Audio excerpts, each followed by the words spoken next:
Bueno, qué alegría que hayan respondido a esta convocatoria. La verdad es que teníamos muchísima expectativa, pero bueno, fue casi que de inmediato que empecé a recibir la respuesta de lo que iba a pasar. Inicialmente éramos en la librería, dentro del espacio, pensando que íbamos a estar muy íntimos allí, un grupito de 20, pero de repente me asusté porque dije, seguro que Víctor Borman va a llenar. Y efectivamente llegó.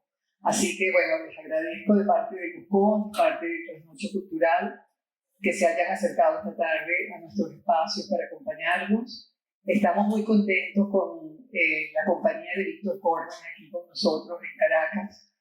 No podíamos dejar de desaprovechar esta oportunidad de escucharlo. Es un importante psicoanalista que viene desde Cataluña, donde ha estado ejerciendo durante los últimos 45 años. Y bueno, la verdad es que es una persona de referencia dentro del campo. No puedo dejar de decirles que hay pocos ejemplares de sus libros, así que si están interesados, hemos colocado una mesa donde están expuestos la mayoría de sus publicaciones. Además tendrán la oportunidad, después de que terminemos este encuentro y vayamos al brindis en la parte superior del espacio, Víctor Corman puede firmar, va a estar allí firmando libros. Bueno, solamente eso, agradecer además la compañía de Johnny Gablowski, que es un absoluto solidario con el Buscón. Ya pueden tener una mención honorífica buscona, porque la verdad es que nos ha acompañado en infinidad de encuentros y bueno, siempre con la calidad y la prestancia de su nombre. Así que solamente darle la bienvenida a Víctor Corman. Estoy muy contenta, Víctor, lo logramos. Y a ti, Janet León, quien ha sido una persona clave para que esto esté ocurriendo hoy. Muchísimas gracias.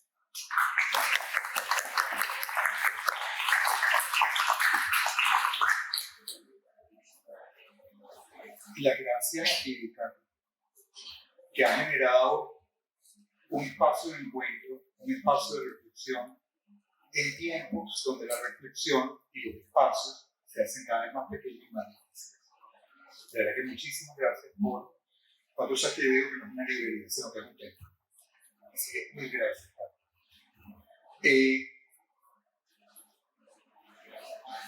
Hace un par de meses, Katy me llama y me dice que Janet León y ella tienen un plan macabro con el cual quieren involucrarme y decir de qué se trata. Si Janet, bueno, yo me lanzo y voy a decir Katy también. ¿De qué se trata? Y me dicen que Víctor Corman viene a Caracas. Víctor Corman. Yo tengo memoria visual, digo los números, soy terrible.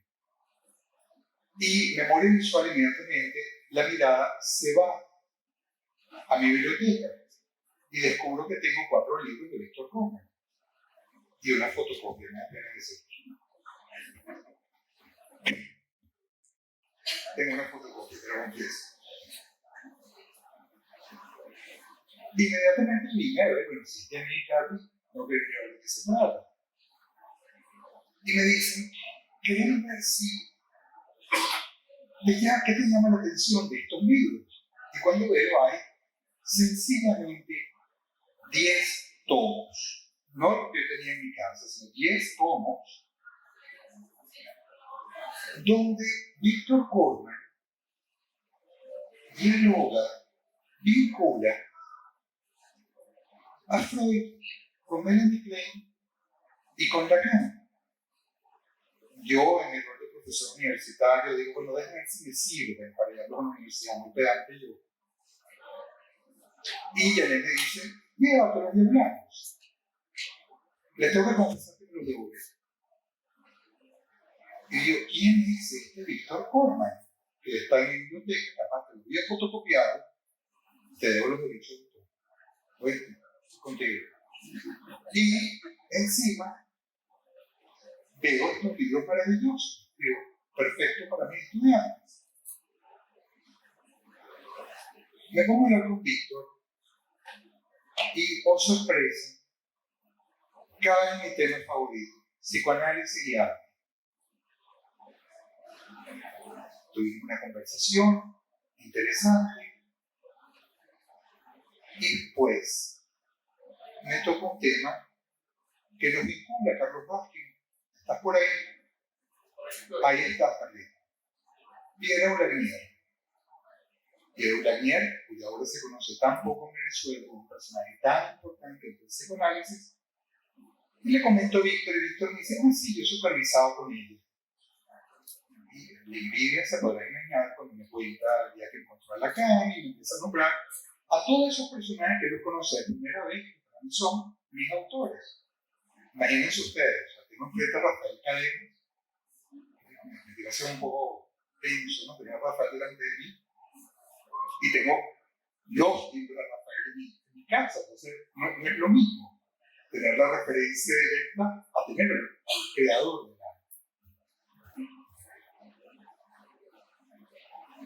Pero todo este aspecto anecdótico, ¿cuál es la relevancia hoy? ¿Por qué a ustedes, un público tan heterogéneo, gente de carácter crítica, abogados, gente que se acerca para oír hablar de psicoanálisis? Cuando hay tanta gente que dice que el psicoanálisis en el siglo XXI ha muerto. Pregunto, cuando entra Diego y inmediatamente, ¿y qué vamos a hacer con una inteligencia artificial? Y cuando este calor que ustedes sienten acá es el calor que hay dentro del seno del psicoanálisis hoy en día. Una de las clases a las cuales yo les dedico a mis alumnos es el mapa del psicoanálisis actual. Las subdivisiones que hay en la IPA, las subdivisiones que hay en el movimiento lacaniano, las subdivisiones que hay en el movimiento neocleiniano, etcétera, etcétera, etcétera. Pero lo importante, más que lo que ocurra dentro de los núcleos de formación psicoanalítica, es que ustedes están acá. Es que el psicoanálisis en el siglo XXI nos convoca. Hay una pregunta que nos hacemos, hay un interés que despierta. Por algo un miércoles con este calorón ustedes han venido para acá. Acudir a la invitación de Cultura Mundis, ha hecho ustedes, ha hecho Cultura Mundis, ha hecho todos, estamos aquí convocados. ¿Y por qué Víctor Corman? Cuando yo le pregunto a Víctor Corman, ¿quién es? Me dice dos frases. Me dice, yo soy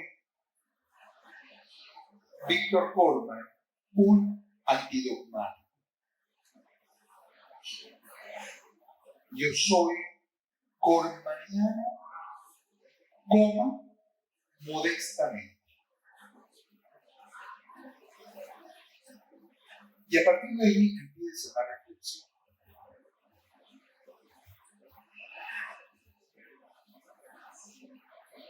Ya que estamos hablando de tantas escuelas, de tantos panoramas, Carl Gustav Jung habla de que al final, en un momento particular de la vida, en una de las últimas etapas del ciclo vital del ser humano, tanto Jung como Erik Erikson, el ser humano tiende a buscar la integración.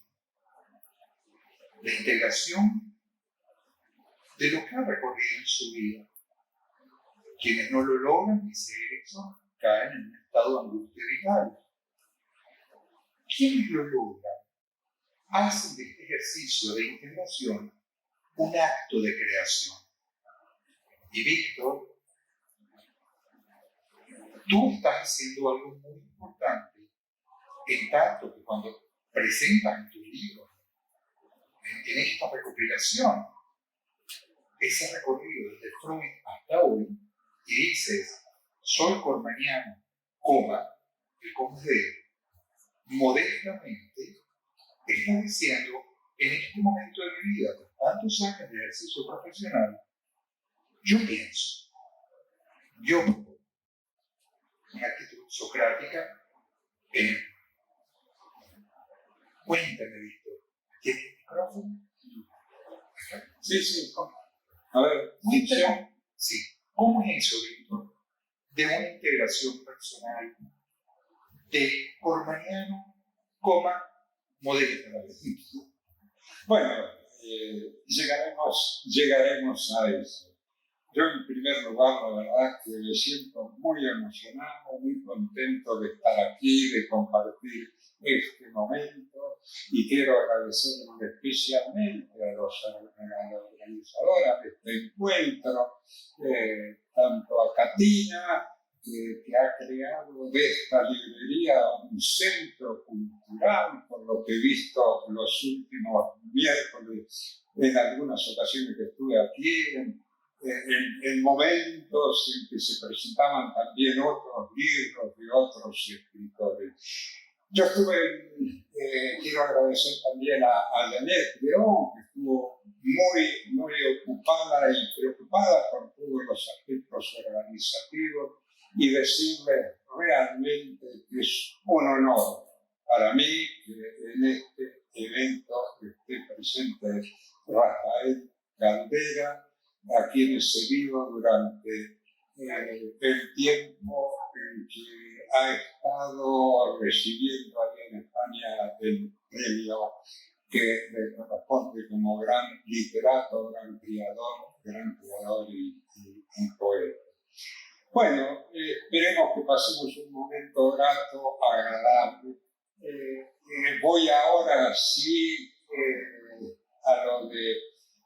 No fue un acta de presentación, fue después de algunas cosas donde intercambiamos y donde me ha comentado también su situación en relación a los grupos psicoanalíticos. Mire, yo llegué a poder decir cormaniano modestamente después de medio siglo de trabajo clínico, hace 5 años, en esta colección sobre el tema estudios psicoanalíticos se llama, y que tiene que ver con la teoría de la identificación, la teoría, digamos, que explica la formación del aparato psíquico en los seres humanos. Nosotros llegamos al mundo probablemente dentro del reino animal como la especie más desamparada en el momento del nacimiento. Eso se llama conceptualmente el desamparo originario. Pertenecemos al reino animal, no tengo ningún problema en reconocerlo, tenemos diferencias realmente en función de todo lo que se ha desarrollado en nosotros a nivel neurológico. Y bien, después a mí siempre me ha fascinado algo que me parece extraordinario, la mente humana. Me llama la atención, me sigue provocando curiosidad, me sigue provocando conocer todos los meandros, todos los recovecos de la mente humana y cómo cada día yo me sigo sorprendiendo de las cosas que escucho, de las cosas que veo, y es algo inmaterial. Durante muchos de estos 50 años me he estado dedicando a hablar con la gente, no solamente con los colegas, para explicarles simplemente que lo psíquico en el ser humano no nace como un árbol de la tierra del cerebro, de la mente, no nace de lo biológico, no nace del cerebro, del aparato neurológico, sino que nace de lo psíquico, de aquellos que forman el entorno familiar inmediato de un recién nacido. Y que a partir del momento mismo del nacimiento comienza a generarse dos nuevas dimensiones, porque llegamos como entes biológicos al mundo e inmediatamente empieza a formarse el aparato psíquico, la mente del bebé comienza a desarrollarse y somos de facto también sujetos sociales a partir del nacimiento. Entonces todo eso me llamó la atención y estuve escribiendo y desarrollando y remitiéndome a mis maestros, como Pollone, Freud, el fundador del psicoanálisis, por supuesto. Conocí los momentos del furor reiniano, de la vigencia del reinismo, que tuvo sus aspectos dogmáticos. Adherí hace 40 años, 45 años, al pensamiento de Lacan, en que me acerqué precozmente, podría decir bastante precozmente. Argentina, nacido en Argentina, es una capital mundial del psicoanálisis. Entonces ahí a Lacan muy poca gente lo conocía, lo que comprobé a lo largo de los años posteriores, que muchos que habían sido furiosamente kleinianos habían cambiado de bandera, pero no de acta, ¿no? Y claro, y durante muchos años aprendí muchas cosas de Lacan, muchas cosas del grupo de psicoanalistas franceses. Yo estaba en Barcelona, en una noche de tren podía llegar a París, en 1 hora y media, 2 horas en avión. Entonces, al poco de llegar a Barcelona empecé a viajar a París y profundicé con la gente de la vieja guardia, ¿no? Ahora, con todo ese bagaje que tú estás diciendo, Sí. unámoslo a una afirmación tuya. El psicoanálisis hoy tiene que renovarse. Tú acabas de mencionar algo que tiene que ver con el campo de la subjetividad, con el nacimiento de la subjetividad en el ser humano, que de eso se ocupa el psicoanálisis. Sin embargo, hay una variante en el tiempo de Freud, el tiempo de Klein, y los aportes de Lacan que trae el psicoanálisis al siglo XXI. La pregunta es, hoy, en estos días, desde tu práctica clínica, ¿qué dice el psicoanálisis al habitante del siglo XXI? ¿En qué se tiene que renovar según tu criterio? Mira, yo diría que Lacan actualiza el psicoanálisis en la segunda mitad del siglo XX. Yo antes de decir por mañana modestamente había dicho que en una publicación anterior del 2010 había dicho que yo era freudiano, un analista todoterreno. Había pasado por hospital, había pasado por consultorios viendo pacientes graves, con una serie de información clínica bastante importante. Entonces yo hace 15 años atrás decía que era freudiano post-lacaniano, que me había tomado el trabajo de leer a Lacan y con todo ese bagaje había vuelto a reinterpretar a Freud y había vuelto a leer a Melanie Klein de otra manera. Y tengo que agradecerles a los tres. Pero al mismo tiempo lo que necesitaba era poderme diferenciar, no transformarme en un seguidor dogmático, en un repetidor, en seguir, por ejemplo, citando, estaba cansado de las frases célebres citadas por Lacan, que muchas veces preguntaba, pero explícame qué quiere decir eso, y me volvían a repetir la frase, exactamente la misma frase. Entonces traté de hacer un Lacan para la gente, no diría de la calle, para la gente que tiene su cultura, que ha leído, que ha podido ver, y para la gente que seguimos trabajando. Y yo creo que somos nosotros los que tenemos que crear y desarrollar el psicoanálisis del siglo XXI, tratando de inventar, de recrear, basándonos en las diferencias que tenemos, pero tenemos que empezar a decir cosas diferentes. La sociedad ha cambiado brutalmente. Entonces fue ahí donde se nos puede decir, no, mira, yo prefiero una paráfrasis elegante a una repetición textual y seguir diciendo Lacan en el seminario tal cual dijo esto. Yo cuando estaba en Buenos Aires, viviendo en Buenos Aires, sabía por el título de la conferencia qué textos de Melanie Klein iban a citar. Entonces, lo que estoy abogando es por la creación, pero no solo personal, es una tarea colectiva para los que estamos en el asunto y para los que están afuera empiecen a escuchar algo distinto.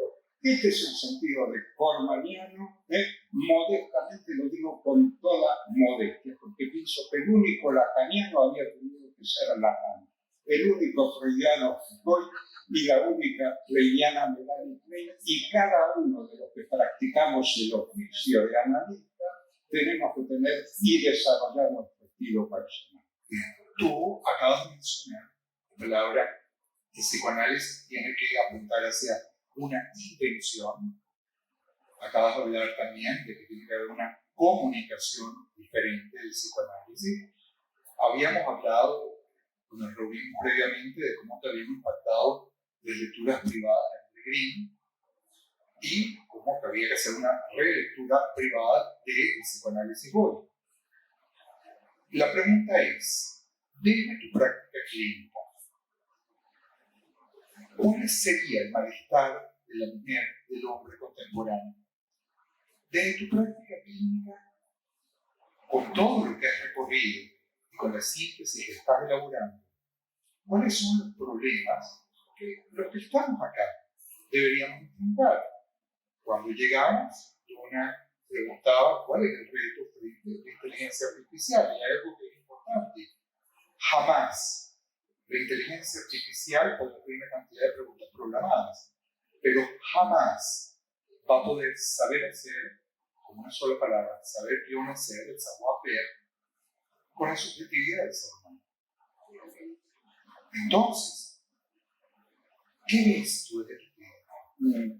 A ver, no es una pregunta fácil de responder. Quiero decir si antes en qué camino, en mi manera de acceder en función de lo que pasa. Cuando yo me analicé por primera vez y he recurrido y he vuelto, en broma digo muchas veces que lo que he gastado en psicoanálisis podría tener un chateau en el sur de Francia, pero no estoy en absoluto arrepentido. Creo que ha sido una inversión en mí y poder resolver, entre otras cosas, que durante mucho tiempo me sentía un hereje. Hoy hago un elogio de la heterodoxia, no de la repetición dogmática de las cosas, y por eso puedo decir lo que dije, ¿no?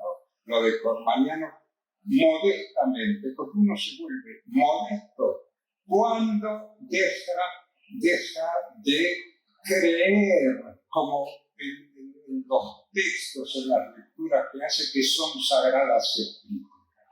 Cuando uno pierde esa sensación, la modestia viene sola. Y soy uno más. Y llamo también a los colegas y a los que no son colegas, pero que están interesados en el tema, que participen también de esta renovación que propongo para el siglo XXI. Creo que en los últimos, miren, yo creo que, tomando como ejemplo a mi generación, yo dudo que los cambios habidos en un periodo de medio siglo, del último medio siglo, las transformaciones vertiginosas que hubo, son de tal índole, de tal cantidad, de tal calidad, que no creo que desde que el mundo es mundo, desde que existe la humanidad, haya habido un medio siglo con tantas transformaciones en la vida de una persona. ¿Cuáles transformaciones? Bueno, apuntando este tema de la preocupación de voy a ver si puedo ligar esto. ¿Por qué cosas vienen? a mi consulta. Hoy llegan muchos, ya vienen con un sellito. Me dijeron que tenía un TOC y que tenía que tomar estas pastillas.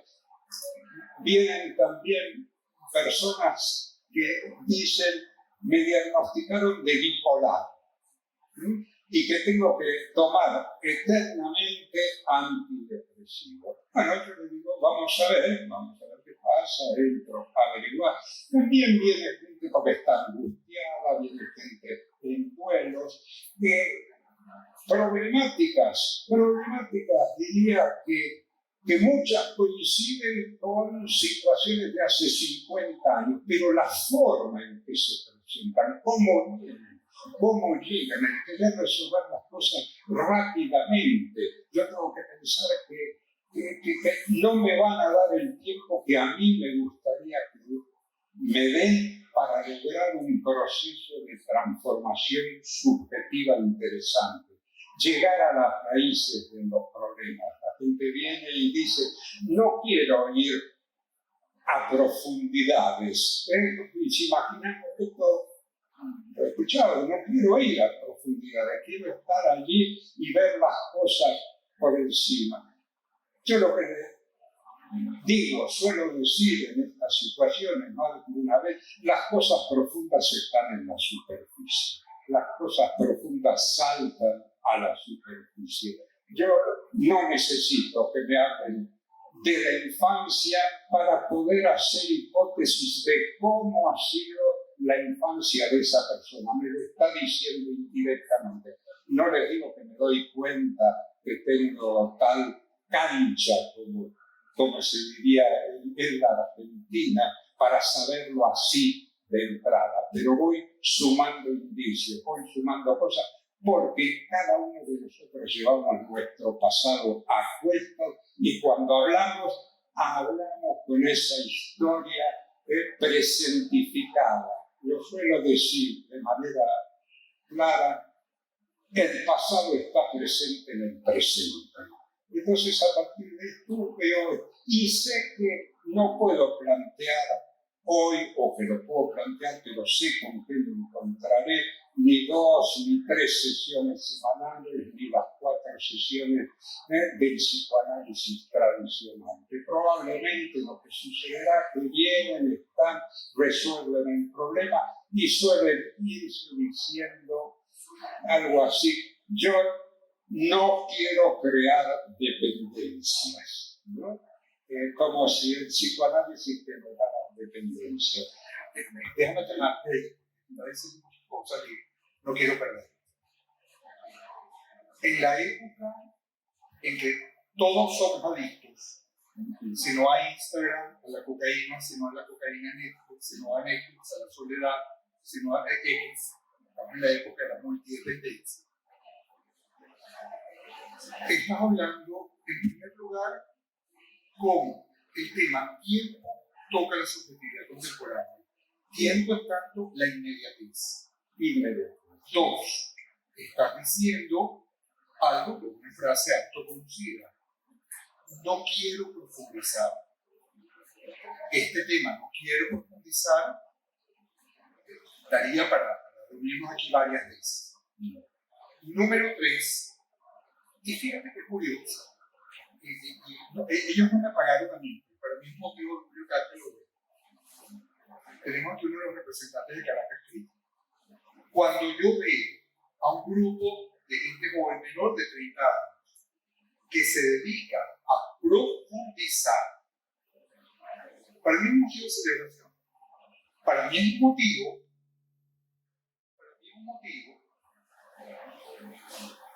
de esta cuestión que también tendemos a caer en extremismos.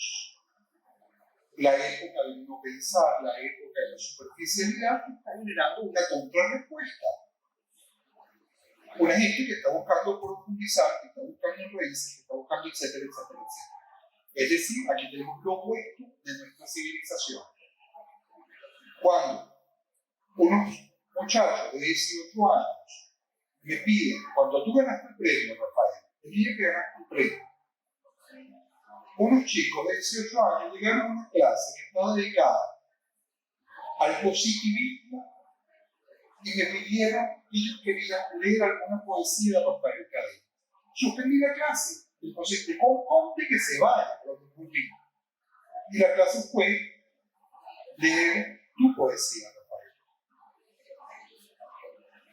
Cuando tú hablas de que entonces hay un cambio en los tiempos que tiene que ver con que hace el psicoanálisis frente a la necesidad de inmediatez, que hace el psicoanálisis hoy en día, tema en el que tú eres experto, el tema de tratamiento de drogas y adicciones, y que tiene que decir el psicoanálisis frente a la capacidad de un sujeto de sumergirse en sí.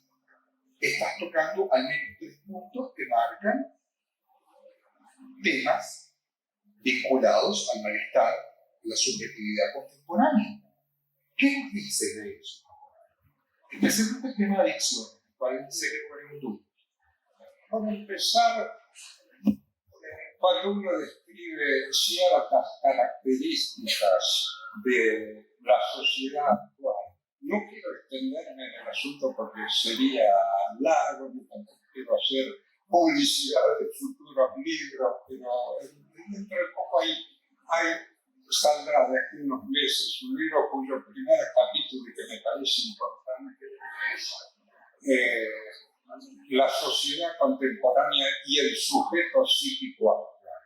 Hay cambios, pero por suerte también hay cambios y también hay excepciones. Hay gente joven que quiere seguir profundizando, hay gente adulta que sigue profundizando, que sigue leyendo aquí, sigue leyendo allá, que está enamorado de la literatura, de tal escritor, de tal otro.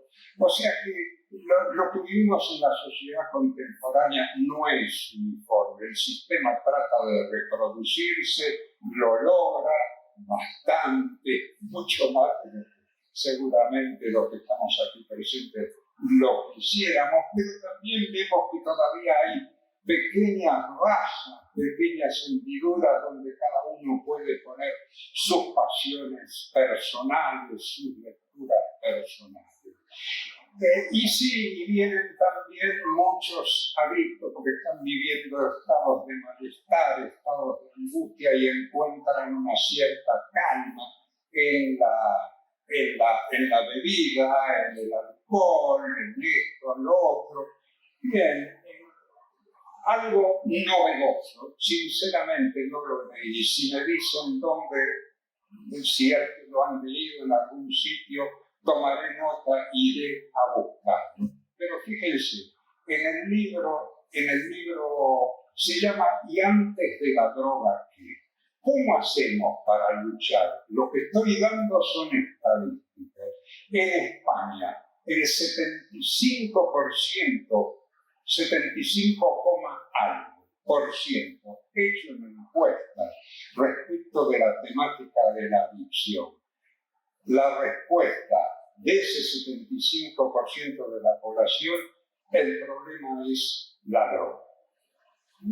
O sea, que en lugar de poder pensar, por ejemplo, como lo pienso, que en cualquier drogadicción hay 3 componentes: la persona, la sociedad y el sujeto.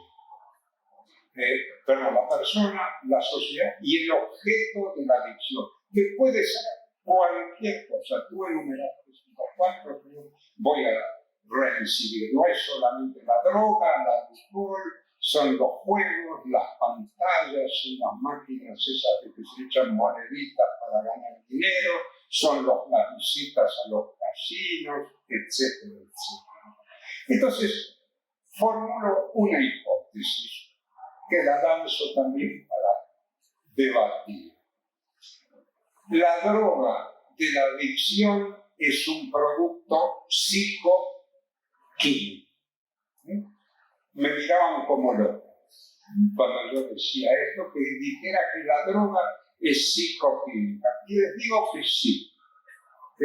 Juan, Pedro y Rosalía Por ejemplo, cogen una papelina del mismo lugar, a cada uno se le produce efectos diferentes. Cada uno tiene reacciones diferentes con esto. Entonces ahí es donde entra en juego la subjetividad y entra en juego toda la historia personal. El título del libro dice: y antes de la droga, ¿qué? Se plantea qué ha pasado en el largo proceso desde el nacimiento hasta que se establece la propensión primero a la adicción y después la concreción de una adicción. Ha pasado mucha agua bajo el molino. Trato de explicarlo. Soy más interventivo, digamos, intervengo más en la actualidad. Lo que está planteando entonces, Víctor Horman piensa hoy en día que el psicoanálisis y la neuroquímica deberían ir de la mano. No pienso eso exactamente, pero pienso que un buen analista tiene que estar informado de lo que pasa en las neurociencias, de lo que pasa a nivel de la neurología, lo que pasa a nivel de lo somático.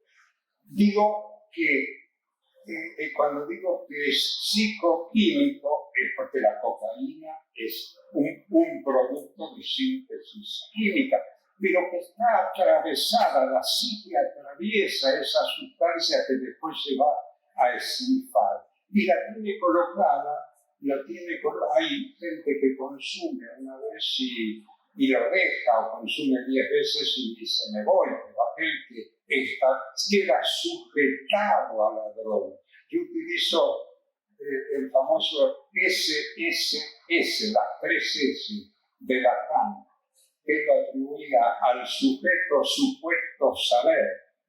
Es una formulación lacaniana conocida. Yo utilizo las mismas palabras para decir sujeto sujetado a la sustancia.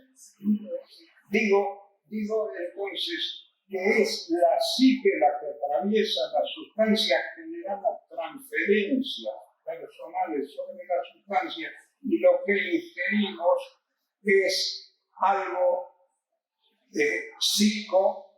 digamos, químico, ¿no? En ese sentido. En las investigaciones... ¿Cómo? Desde salió el premio. Bueno, es cierto. Trabaja con un vínculo con la identificación proyectiva freudiana y la droga. Mira, totalmente cierto. No solamente Me identifico con lo que proyecto y lo incorporo. No solamente voy a ser más freudiano todavía y sacarme el sombrero frente a Melanie Klein. No estoy de acuerdo con algunas cosas que dice frente al yo tan temprano. Habla con respecto a mi tía que me metió. Voy a hablar con respecto a mi tía, con todo el respeto. Me parece fantástico que haya sido la primera que dijo: no hay relaciones sin objeto, no hay un periodo de la existencia del bebé que sea anobjetal. Desde el primer día hay relaciones de objeto. Para mí eso vale mucho. Ni Freud, ni Lacan, ni Ferenczi, ni muchos otros plantearon eso. Pero a mí lo de Melanie Klein, fíjense para qué me sirvió.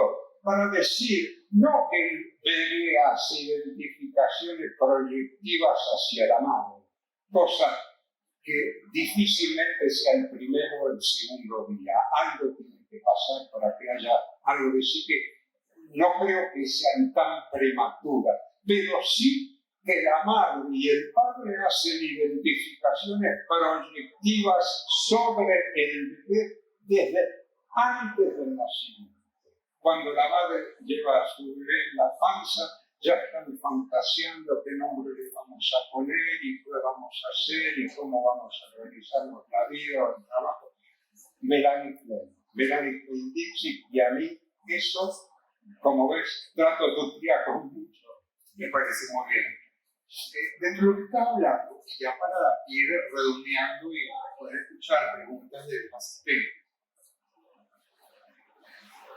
quiero recordar cuando Lacan dice un psicoanalista tiene que estar implicado con la subjetividad de la víctima. Es la única forma de poder existir hoy en día. Y vemos que cada vez más grupos se quedan concentrados en sus propios discursos, no van hacia afuera, no van extramuros, y a veces en lo que es las propias políticas, y se olvidan de cómo transformar el psicoanálisis o hacerlo asequible a las necesidades de lo que sucede en sujetos que no saben ni siquiera cosas que pasaron el siglo pasado. Nosotros aquí lo sabemos y no quiero caer en temas sociológicos o políticos, pero me pueden entender o pueden pensar, meditar en situaciones que pueden vivir los chicos de hoy y que no tienen absolutamente nada que ver con lo que vimos en situaciones del siglo pasado. Un ejemplo, ayer hablábamos de lo que ocurrió en el momento del deslave de Vargas. Y se me quedaron mirando y me dijeron, ¿qué es eso? Está el sujeto sin historia. La necesidad de inmediatez lleva al nacimiento del sujeto sin historia. Y tú estás, cuando te hago la pregunta en la neuroquímica, estás planteando la necesidad de estar al tanto de lo que está ocurriendo. No nos gusta lo que está pasando con la inteligencia artificial, pero la inteligencia artificial es un malestar contemporáneo, al menos para nosotros. Al menos con el riesgo que implica que la inteligencia artificial está sustituyendo la necesidad de pensar, razonar, investigar. Nosotros lo vemos de tiempo por ramo en las bibliotecas copiando como locos a las 22 horas de la noche la misma papel. Los chicos hoy en día dicen qué maravilla, que es una biblioteca. ChatGPT y ya está, en cuestión de segundos. Entonces estamos planteando, ya para ir cerrando el paso a conversaciones, por la cuestión de tiempo, tú dices, el psicoanálisis del siglo XXI debe estar al tanto de lo que ocurre y dialogar con las distintas instancias. El psicoanálisis hoy en día tiene que cambiar su manera de conversar y transmitir. El psicoanálisis hoy en día tiene que tener una relación distinta con el silencio del analista y con la necesidad de inmediatez. ¿Qué más puedes decir a modo de ya conclusión para poder escuchar a los pacientes? ¿Qué más? A ver, creo que una de las cosas es preguntarnos como analistas qué es lo que tenemos que curar en un análisis, qué es lo que ayuda a que pueda haber transformaciones subjetivas. Yo me doy cuenta que en el siglo XXI, con ciertas influencias teóricas, para mí, recibir a un paciente, escucho también los afectos, más que antes. ¿Qué está sintiendo? Escucho mucho más qué está sintiendo. Me planteo que tengo que tener un trato exquisito, de manera tal de que no tenga que repetir traumas vividos. Me coloco en un lugar diferente al que se ha colocado una madre, un padre, un abuelo, un tío en la historia. Cuando me cuentan una historia, me cuentan qué está. Yo estoy haciendo crisis de ansiedad. Otra etiqueta, como le digo, con las que suelen llegar a la consulta. Crisis de ansiedad. Veamos qué pone juiciosas. ¿Cuáles son las cosas? Indago, pregunto, me meto mucho más rápido de lo que me metía antes en las intervenciones, digamos. No me quedo repantingado escuchando, sino que inquiero. Una de mis intervenciones más frecuentes son las preguntas. Y trato de llevar, porque además, como está la inmediatez, a la gente le cuesta hoy en día asociar libremente. Entonces hay que preguntarse qué pasa con una piedra fundamental de los procesos analíticos. Miren, a la gente le cuesta creer algo que es una realidad.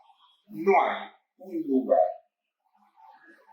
como su sesión, su lugar de sesión, donde puede decir lo que se le da la gana, lo que siente verdaderamente, lo que piensa, lo que le duele, y que será escuchado.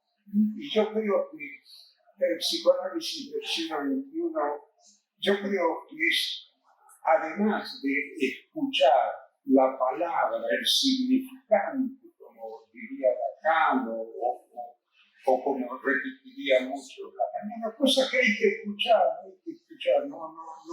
no tengo una pelea como de fondo con todo esto, porque tomo eso, hay que escuchar la palabra y preguntar, que asocien, que conecten, pero también es esa relación, establecer una relación, digamos, donde haya conexión de inconsciente a inconsciente, me parece fundamental para los procesos de Una sola observación antes de terminar.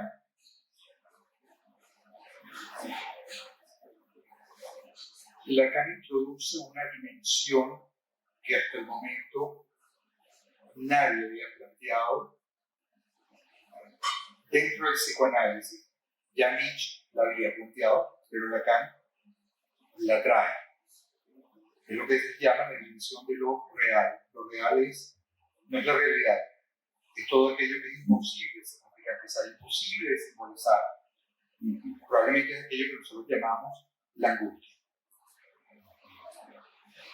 Y tú hablas que la gente viene y que le cuesta sociablemente, que le cuesta conversar, que le cuesta elaborar, y probablemente el encuentro con el golpe de lo real de cada día, porque somos sujetos tocados por ese real, por esa imposibilidad de significantizar, y que en tiempos donde la tecnología está tratando de darnos significado, entonces quizás la angustia pudiera ser una señal de que todavía somos humanos. Viva Kierkegaard.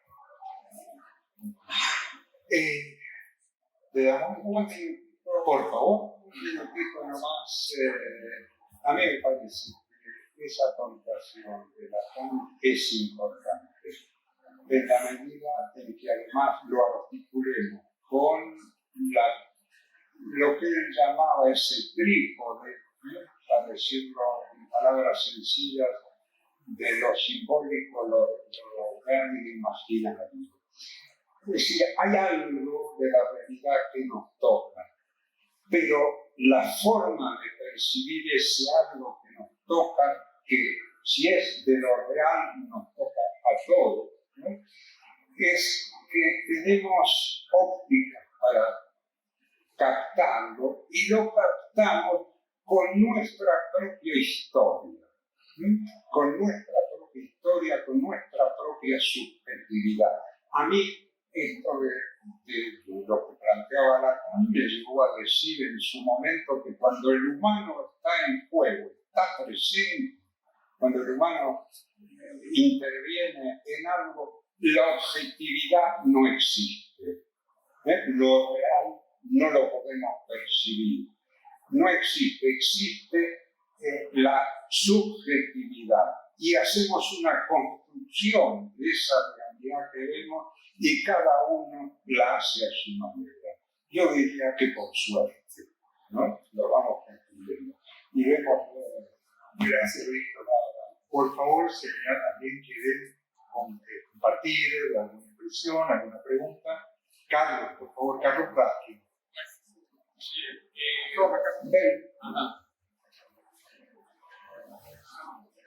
Tú estás mostrando mi vergüenza. Exacto. Buenas tardes a todos. Carlos Raskin, de la Sociedad Psicoanalítica de Caracas. Quiero comenzar diciendo que ahorita antes de venir ocurrió una simpática sincronicidad. Sabía que teníamos esta reunión tan interesante donde Johnny Gablowski iba a ser el moderador, el presentador de Víctor Córdoba. Y me acordé que hace unos cuantos años, voy a decir la fecha más tarde, a Johnny le tocó realizar una entrevista a otro visitante que era Otto Kemper, autor y presidente de la Sociedad Psicoanalítica Internacional, etc.